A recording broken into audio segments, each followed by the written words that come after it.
গণঅভ্যুত্থানে পতনের ৬ মাস পর সাবেক প্রধানমন্ত্রী শেখ হাসিনার বক্তব্য প্রচারের প্রতিবাদে ধানমন্ডি ৩২ নম্বরে বঙ্গবন্ধু শেখ মুজিবুর রহমানের বাড়ি গুঁড়িয়ে দিয়েছে বিক্ষুব্ধ ছাত্র জনতা। বুধবার সন্ধ্যা থেকেই সেখানে সমবেত হয়ে বাড়িটিতে ভাঙচুর শুরু করে তারা।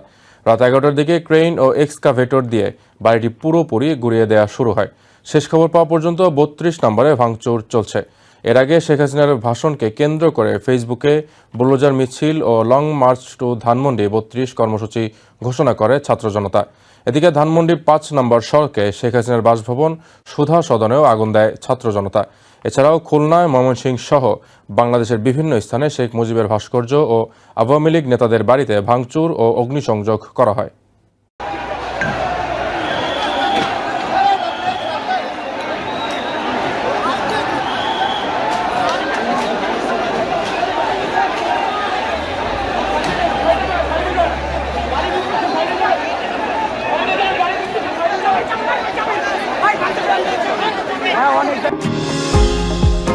নিউ ইয়র্ক থেকে সম্প্রচারিত TVN 24 টেলিভিশন বিশ্বজুড়ে বাঙালির কণ্ঠস্বর।